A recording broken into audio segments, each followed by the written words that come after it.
Across the country, law enforcement officers continue to escape accountability when they break the law, shielded from liability by the doctrine of qualified immunity and judges hostile to criminal justice reform. Nowadays, the judges who degrade our rights and protections are often Trump appointees. Today we take a look at 3 of these cases. A Sixth Circuit Trump appointee ruled that U.S. citizens do not have the right to sue Customs and Border Protection agents for violating their constitutional rights. College student Anas Elhadi was detained by border agents without explanation while returning to Michigan from Canada. He alleges that they took his jacket and shoes, leaving him in a cold cell for many hours. According to Elhadi, the cell got colder and colder, and he began shivering uncontrollably. He says he yelled to the officers that he was freezing and needed to go to the hospital, but they told him not to worry, "You'll be out soon." Elhadi thought the officers were intentionally ignoring his requests. He was never interrogated and no charges were brought against him.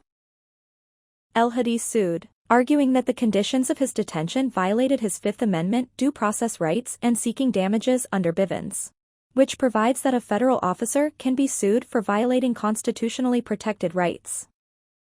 The district court held that Officer Blake Bradley violated Elhadi's right to be free from exposure to severe weather and temperatures. Trump Judge Amol Thapar joined with George W. Bush Judge Richard Griffin to reverse that ruling, despite the defendants not asking the Sixth Circuit to rule on Elhadi's Bivens claim. Senior Circuit Judge John Rogers, another W. Bush appointee, dissented. By choosing not to raise the issue on appeal, Defendant Bradley, represented by the Department of Justice, forfeited his argument that Elhadi does not have a cause of action under Bivens.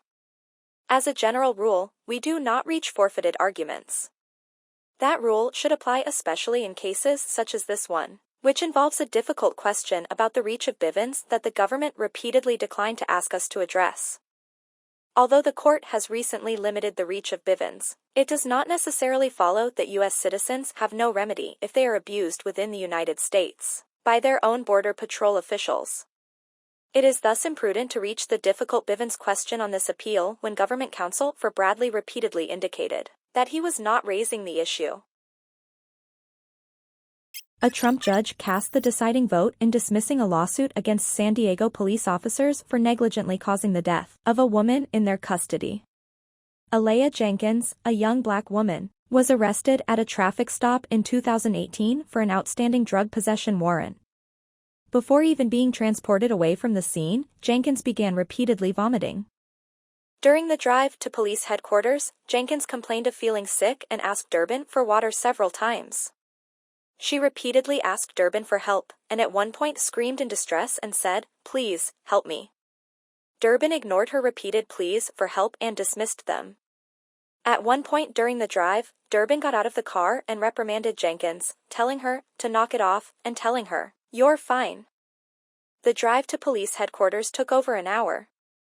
During the drive, Durbin did not summon medical care, request assistance from other officers, inform dispatch that Jenkins may need medical attention, and/or take Jenkins to any number of hospitals on the route. Upon arrival at police headquarters, when Durbin opened the back door to his patrol car, Jenkins began screaming for help, to which Durbin responded, "Stop hyperventilating.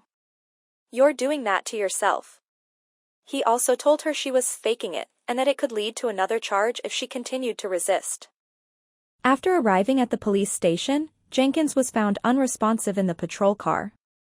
She subsequently went into a coma and then died on December 6, 2018.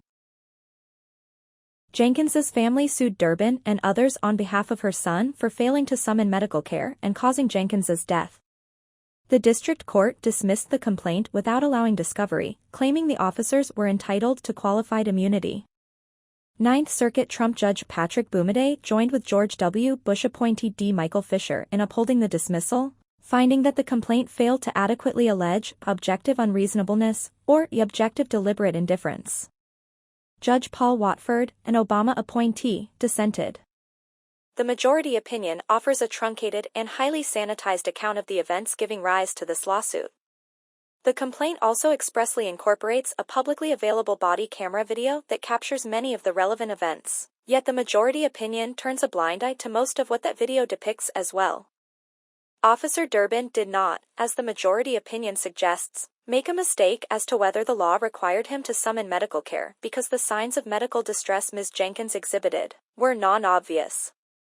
As the video confirms, those signs were as obvious as could be.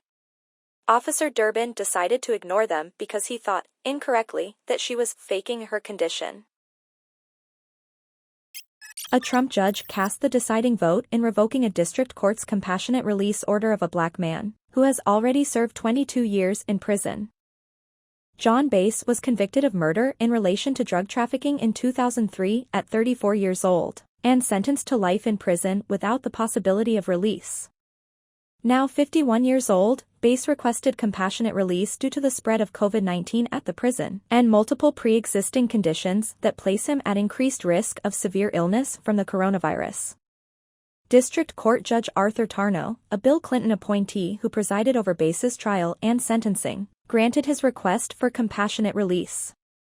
The gravity of releasing a defendant serving a life sentence is not lost on this court. Such a decision must be approached with extraordinary care and only be granted in cases of transformational redemption. This is such a case. Bass is, quite simply, a Bureau of Prisons success case. An exemplary inmate and man who has turned the pain and darkness of his former life on the streets into a light for those still lost in its grips.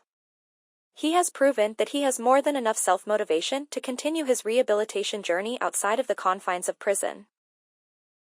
Sixth Circuit Trump appointee Eric Murphy joined with George W. Bush Judge John Rogers to reverse Tarnow's ruling, saying the district court abused its discretion in considering rehabilitation as an extraordinary or compelling reason warranting release. Judge Helene White, another George W. Bush appointee, dissented. She wrote that while she personally would not have granted Bass's motion for compassionate release, it was not within the appellate court's rights to question the district court's reasoning. I would not have granted Bass's motion for compassionate release, but under the compassionate release jurisprudence this court has developed over the past year and a half or so, our disagreement with a district court's exercise of its discretion is expressly excluded as a ground for reversal. We require district courts to provide only the most minimal explanation, and we must defer to their judgment. Our trust in the discretion of the district court must be consistent regardless of whether the district court grants or denies a compassionate release motion. Thank you for watching. If this video has been at all helpful or informative, please consider supporting me on Patreon.